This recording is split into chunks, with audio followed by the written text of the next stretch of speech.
Pemirsa Intens Investigasi, seorang perempuan muda terbaring lemah di rumah sakit dengan kondisi fisik yang membuat siapapun yang melihatnya tak kuasa menahan haru.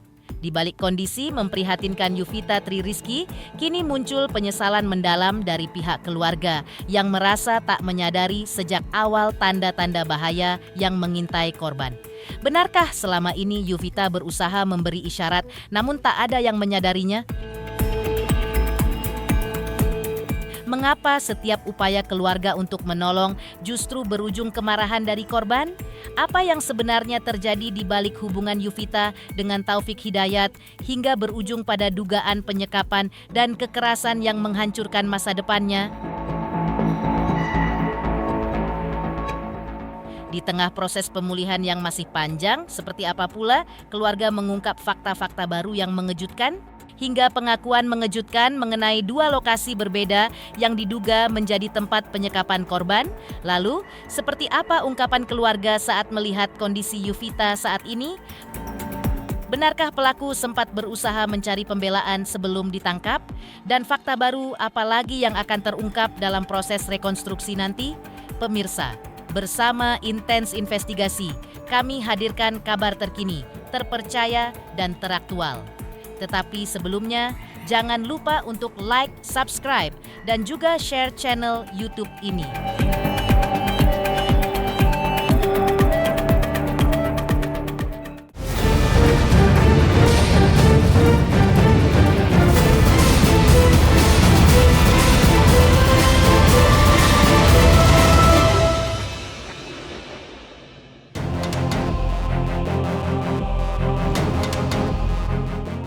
Kondisi Yuvita Tri Rizky yang begitu memprihatinkan rupanya masih meninggalkan luka mendalam bagi keluarga. Sang kakak, Afif, secara jujur mengaku menyimpan rasa penyesalan karena selama ini terlalu memberikan kepercayaan penuh kepada adiknya yang dianggap sudah dewasa dan mampu menjaga dirinya sendiri. Afif bahkan mengingat kembali sejumlah momen yang kini terus terbayang di benaknya. Salah satunya ketika Yuvita sempat memarahinya. Saat itu dirinya sama sekali tidak menaruh curiga dan tidak pernah berpikir bahwa sang adik ternyata sedang berada dalam tekanan yang begitu besar dari pelaku. Bukan hanya Afif yang kini dihantui rasa sesal. Kakak ipar korban, Melani, juga mengungkap fakta mengejutkan yang terjadi sebelum kasus ini terungkap ke publik. Saat itu, dirinya sempat mencoba memviralkan keberadaan Yuvita melalui media sosial dengan narasi bahwa korban diduga dibawa kabur oleh pelaku Taufik Hidayat. Namun di luar dugaan, Yuvita justru langsung menghubunginya dan melayangkan kemarahan. Saat itu keluarga tak pernah menyangka bahwa respons tersebut diduga terjadi karena korban berada dalam situasi penuh tekanan dan pengawasan. Kenapa gitu ya dulu saya udah nyari gitu, kenapa saya nggak ngeh bahwa dia waktu bilang ke saya gitu, sudah jangan cari saya, itu tuh dia dalam tekanan. Kenapa saya nggak mikir yang enggak gitu, saya selalu mikirnya tuh ya mungkin kita juga mungkin terlalu over buat nggak terlalu ngebebasin dia gitu. Ya kenapa nggak ngeh gitu waktu dia teriak ke saya gitu, marah-marahin saya, padahal itu dalam ancaman pelaku, kondisi tertekan juga gitu. Di sosial media kan sempat diviralkan kan, sempat di-share dengan narasi bahwa pelaku itu membawa kabur adik kami gitu. Lalu ya gitu dia nggak datang maksudnya dia nelpon sorenya marah-marah bahwa dia nggak mau dicari, katanya dia nggak hilang, dia ada, sambil marah-marah. Ya intinya dia tidak mau ada hubungan lagi dengan kami. Di tengah luka yang belum sepenuhnya sembuh, secercah kabar baik akhirnya datang dari kondisi kesehatan Yuvita. Menurut Afif, sang adik kini berangsur-angsur menunjukkan perkembangan positif. Saat ini Yuvita diketahui tengah menjalani terapi untuk kembali belajar duduk. Sementara dalam tahapan berikutnya, korban juga dijadwalkan menjalani operasi pada bagian wajah sebagai bagian dari proses pemulihan yang masih panjang. Tak hanya itu, keluarga juga mengaku sangat bersyukur karena biaya pengobatan korban telah mendapatkan dukungan besar dari pemerintah Provinsi Jawa Barat dan bantuan berbagai pihak yang peduli terhadap kondisi Yuvita senilai 1 miliar rupiah serta banyaknya bantuan dari yang lain. Alhamdulillah buat sekarang adik saya udah berangsur-angsur membaik ya. Sekarang itu kebetulan lagi terapi untuk bisa duduk, berjalan juga kalau sekarang. Untuk prepare ke depannya, tapi cuma belum dapat jadwal untuk operasi selanjutnya ya. Kayak gitu. Rencana itu ada operasi di bagian area muka sih. Cuman belum tahu yang mananya ya. Alhamdulillah buat sekarang udah nggak perlu mikirin soal biaya ya.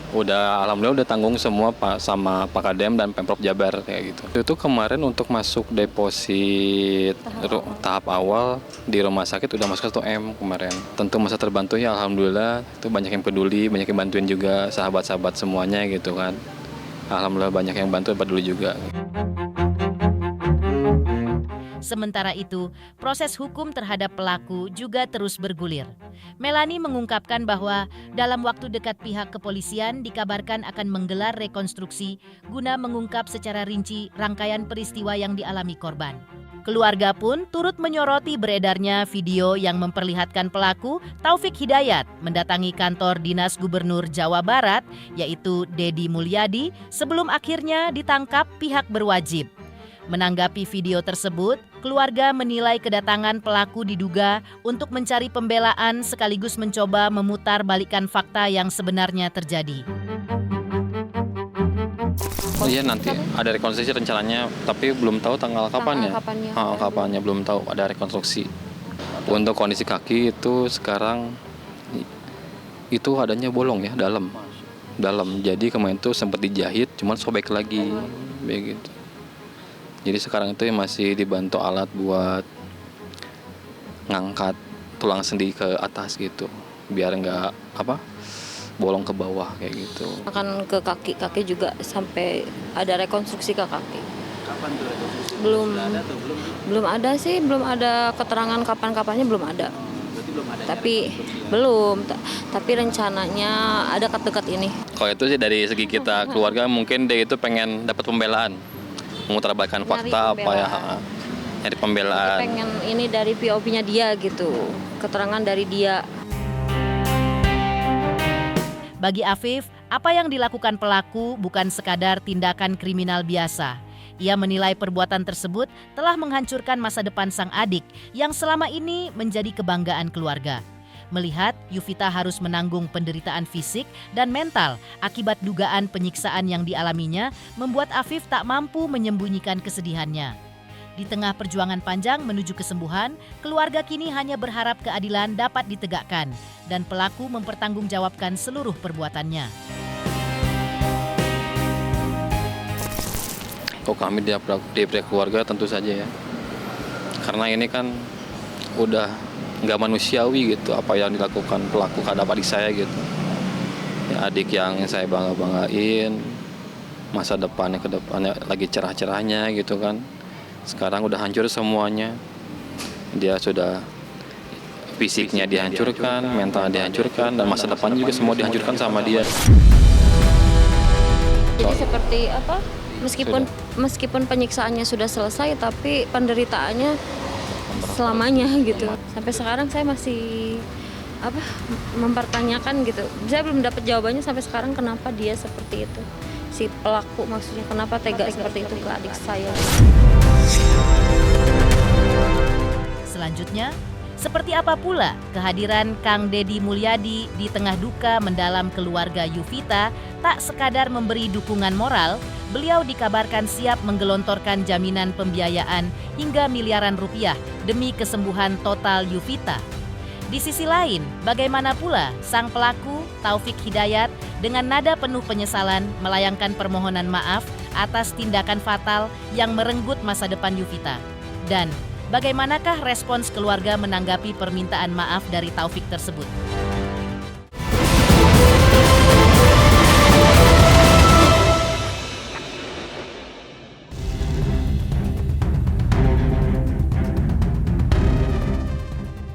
Wujud kepedulian terhadap nasib Yuvita Tri Rizky kembali diperlihatkan oleh Gubernur Jawa Barat, Dedi Mulyadi.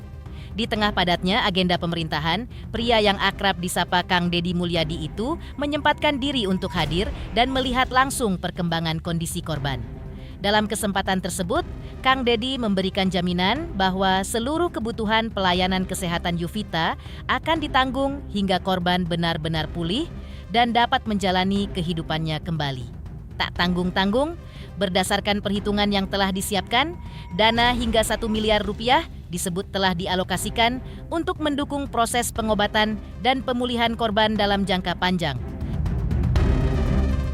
Pemda Provinsi Jawa Barat sudah memutuskan, pertama bahwa terhadap korban dijamin seluruh pelayanan kesehatannya sampai sembuh.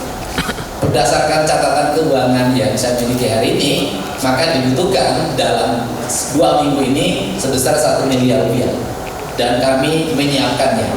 Tidak usah lagi cari donasi ke sana kemari. Tetapi yang berdonasi dipersilakan untuk membantu kehidupan keluarganya dan masa depan korban. Yang kedua, terhadap keluarganya, sejak saya berkunjung sampai hari ini, kami pastikan berhenti bekerja, tetap merawat, terjamin kehidupannya. 2 hal itu sudah, sehingga keluarga korban dalam keadaan tenang, minimal tenang, tidak memikirkan kebutuhan-kebutuhan keseharian. Perhatian Kang Dedi terhadap korban rupanya tidak berhenti sampai di situ. Ia juga menegaskan bahwa hadiah sayembara senilai 250 juta rupiah yang sebelumnya dijanjikan akan diberikan sepenuhnya kepada Yuvita dan keluarganya.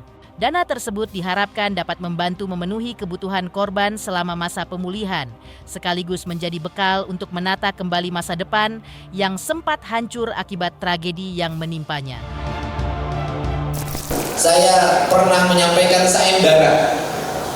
Siapa yang bisa melihat wajahnya, melaporkan Saudara Taufik Hidayat akan dikasih 250 juta. Dan ternyata berdasarkan penjelasan dari Pak Kapolda, sayembara ini memiliki efek psikologi terhadap tersangka, yaitu dia pergi kemanapun merasa banyak orang yang mengawasi, sehingga dia mengalami kebingungan. Karena mengalami kebingungan, maka dia balik lagi ke Bandung, dan setelah di Bandung akhirnya bisa ditangkap. Karena yang melakukan penangkapannya adalah Polda Jabar, maka pemenang sayembaranya ada Polda Jabar.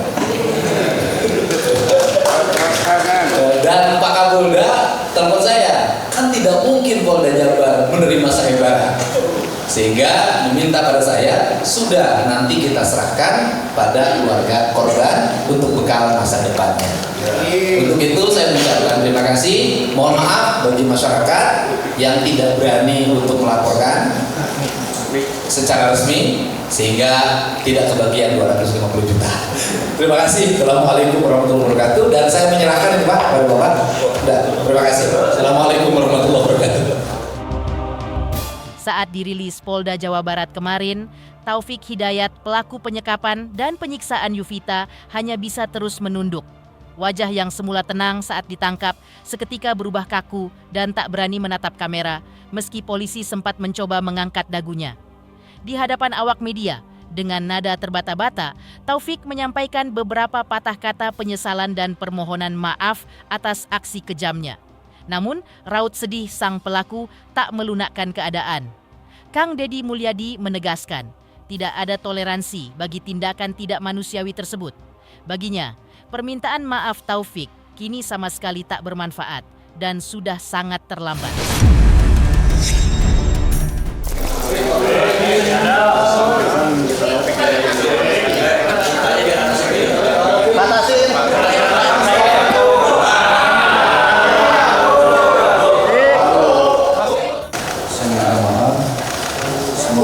Saya lakukan, saya salah, saya menyesal, saya minta maaf. Setiap orang yang punya adik perempuan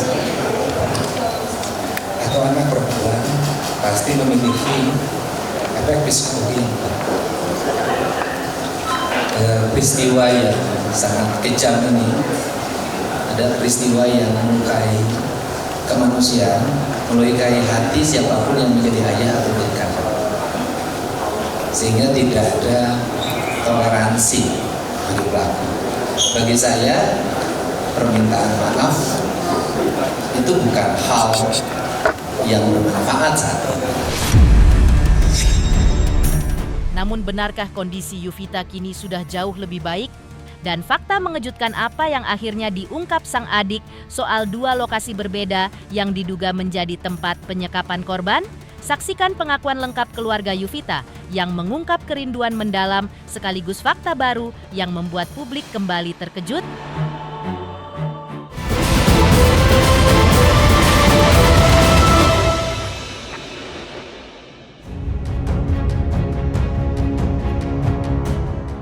Pemirsa Intens Investigasi. Setelah publik dibuat iba oleh kasus penyekapan dan penyiksaan kejam yang menimpa Yovita oleh kekasihnya sendiri, kini kondisi korban dikabarkan berangsur membaik. Meski demikian, luka batin mendalam masih dirasakan pihak keluarga. Sang adik, Syahrul, mengaku sangat bersyukur melihat perkembangan positif kakaknya dibanding saat pertama kali diselamatkan. Namun di balik rasa syukur itu, tersisip kerinduan mendalam. Syahrul mengaku sangat merindukan momen kebersamaan sederhana dengan sang kakak yang kini terasa begitu berharga setelah tragedi memilukan tersebut. Kalau interaksi sejauh ini masih bisa ya interaksi, ngobrol masih biasa. Perkembangan teteh juga udah alhamdulillah membaik gitu. Kalau cerita teteh mungkin sedikit cerita pembahasan sehari-hari kita aja gitu di sini. Gimana aja gitu aja sih. Ya kalau percakapan kemarin sih kangennya kita sih ngumpul-ngumpul bareng gitu ya, makan-makan bareng di sini di tengah rumah gitu sambil yang ngobrol-ngobrol gitu, cerita-cerita gitu kangennya sih. Selain itu, di tengah proses pemulihan yang masih berjalan, Syahrul juga mengungkap fakta baru yang menambah panjang daftar temuan dalam kasus ini. Menurut keterangannya, sang kakak diduga tidak hanya disekap di satu lokasi saja. Syahrul menyebut bahwa berdasarkan informasi yang diketahui keluarga, terdapat 2 lokasi berbeda yang diduga menjadi tempat penyekapan korban selama menjalani masa penderitaan tersebut.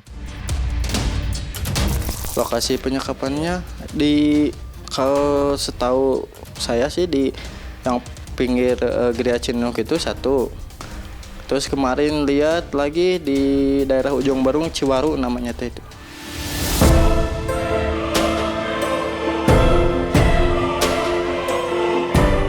Pemirsa Intens Investigasi.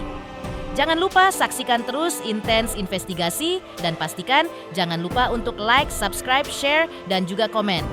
Tim redaksi Intens Investigasi juga mengucapkan banyak terima kasih kepada semua subscribers hingga channel Intens Investigasi kini menuju 4 juta subscribers.